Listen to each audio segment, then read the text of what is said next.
সরকারি অর্থে নির্মিত কোনো পুরাতন ভবন বিক্রির জন্য উন্মুক্ত নিলাম বিজ্ঞপ্তি আহ্বান করতে হয়, আর পুরো প্রক্রিয়াটি নিয়ন্ত্রিত হয় উপজেলা প্রশাসনের পক্ষ থেকে। তবে নিয়মের তোয়াক্কা না করেই পুরাতন ইউনিয়ন পরিষদের ভবন বিক্রি করে দেওয়ার অভিযোগ উঠেছে পিরোজপুরের মঠবাড়িয়ার দাউদখালী ইউপি চেয়ারম্যান ফজলুল হক খান রাহাতের বিরুদ্ধে।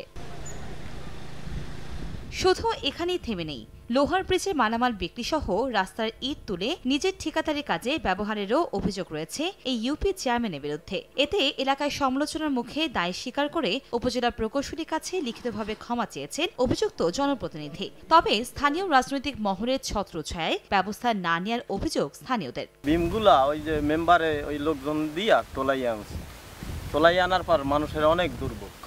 এই যে বন্যার মধ্যে মানুষ অনেক পানির মধ্যে পড়ছে, ডুবে গেছে, এই অবস্থা। চেয়ারম্যান তার লোকজন দিয়া উঠে নিয়েছে, উঠে নিয়ে অল্প একটু মাটি দিয়েছে, মাটি আবার 2-3 দিন 15 দিন পর ছুটে গেছে।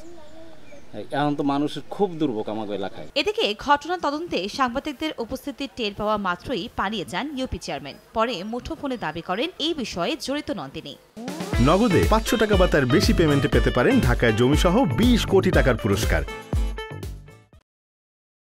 এই রাস্তার ইট তোলার ব্যাপারে ইঞ্জিনিয়ার আমার ফোন দেওয়ার আগ পর্যন্ত আমি কিছুই জানতাম না। আমার বিরুদ্ধে রাজনৈতিক চক্রান্ত সবসময় চলছে, চালাই আসছে এবং ভবিষ্যতে চালাবার হুমকি দেমকে আমার বিরুদ্ধে আছে।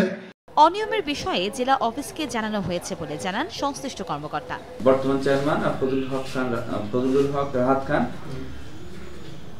ওনার সঙ্গে আমি কথা বলার পরে উনি নিজে বলছিল যে আমি জানি না, আমি ম্যানেজারের সঙ্গে কথা বলি। ম্যানেজারের সঙ্গে কথা বলে উনি বলল যে ঠিক আছে, যেহেতু ভুল করে করছে আমি ওটা ঠিক করে দিব, মানে আমি আবার নতুন করে দিব। অভিযুক্ত ফজলুল খান রাহাত 2022 সালে তৃতীয়বারের মতো নির্বাচিত হন।